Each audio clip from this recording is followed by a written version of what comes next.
vont faire les fourmis quand elles verront le slime? Quelle est la couleur de la fourmi qui vient d'éclore? Comment faire vivre les fourmis dans un formicarium? Regardez tout cela dans notre nouvelle vidéo expérience. Bonjour, les testeurs sont de retour, on commence. Nous avons reçu cette ferme à fourmis dans une boîte en carton. Il y a aussi un stock de nourriture dans ce tube à essai. Et encore une boîte avec de la décoration et un fornicarium en sandwich en acrylique. On continue de voir ce qu'il y a dans cette livraison. Il y a encore une pincette en plastique, un tube et un compte-gouttes. On a aussi des fermetures pour les cloisons. Nous avons trouvé la colonie de fourmis dans un tube à essai bien protégé. On y voit la reine, les ouvrières, les œufs et les larves, ainsi que des graines de coquelicots pour les nourrir. Maintenant, il faut préparer la ferme avant d'ouvrir le tube à essai avec les fourmis. On y met du sable et des pierres dans une partie ouverte de la ferme. Cette partie s'appelle la salle de fourrage. C'est ici que nos fourmis viendront chercher la nourriture. La sortie est fermée avec ce bout de plastique. On met un peu d'eau dans un trou spécial pour maintenir l'humidité optimale dans notre fourmilière. Et voilà, il est temps d'ouvrir le tube à essai et de faire déménager les fourmis dans leur nouvelle maison. On met avec précaution le tube à essai dans la salle de fourrage. Les fourmis subissent un stress, car pour l'instant, elles déménagent dans une nouvelle maison. Il y en a une qui est sortie pour la découverte, mais les autres ne sont pas pressées pour partir à l'intérieur de la ferme. Il faut la fermer et leur donner un peu plus de temps. Ce qu'on voit le lendemain, les fourmis ont sorti les graines à l'extérieur du tube à essai, mais elles ne sont pas toujours pressées pour déménager. Les fourmis sont des êtres peureux et elles sont souvent en alerte. Elles veulent sauver les œufs et les larves en priorité.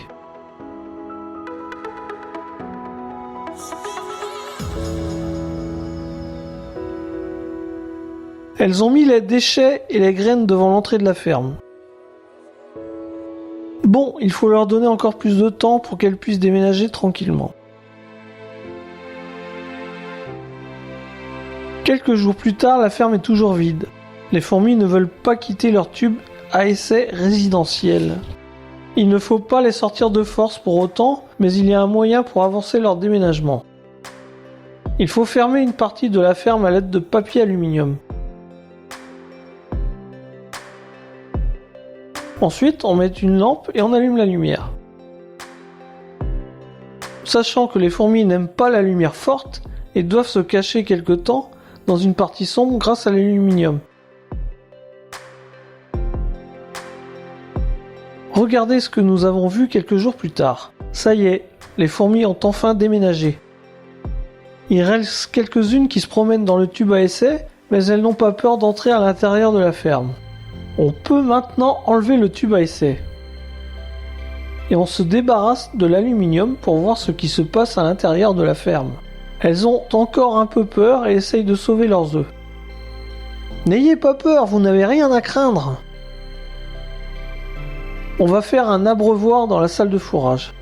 On met un morceau de coton dans un couvercle plastique et on l'humidifie. Les fourmis peuvent boire ici. Maintenant, tout est prêt pour que la colonie se développe. Elles ont mis des graines de coquelicots dans les couloirs et elles-mêmes, elles vivent au centre sur du plâtre humide. Les ouvriers se trouvent à côté de la reine. Elle l'aide à s'occuper des larves et des œufs qu'elle pond tout le temps.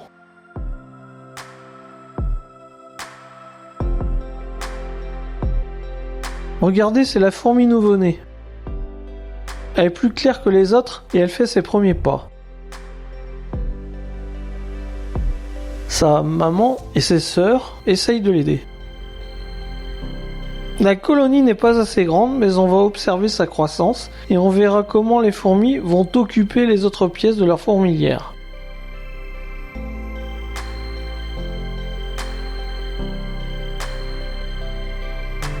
On voit qu'il y a plus de fourmis quelques semaines plus tard. Elles ont rempli des pièces vides avec du sable. Pourquoi ont-elles fait cela? Il est temps de les nourrir. On met un peu de nourriture devant l'entrée pour qu'il y ait moins de distance à parcourir.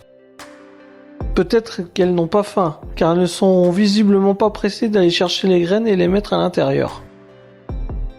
Regardez combien la reine a pondu de nouveaux œufs et de larves. En plus de la nourriture et de l'humidification de la ferme, on doit la nettoyer de temps en temps. Les fourmis ont mis tous les déchets dans un coin et ont créé une déchetterie. Ce n'est pas si facile de nettoyer. On va essayer de faire le ménage avec un peu de slime. On verra bien si les fourmis aiment bien cet anti-stress. Les fourmis semblent intéressées par ce slime et apparemment elles l'attaquent. Les déchets se collent bien au slime. Le seul inconvénient de ce moyen, c'est qu'on jette du sable avec les déchets. Nous allons continuer nos observations de croissance et de développement de la colonie de fourmis. On va leur faire connaissance avec des choses inhabituelles et étranges pour elles. Abonne-toi pour ne pas rater la suite, ce sera très intéressant. Au revoir et à bientôt.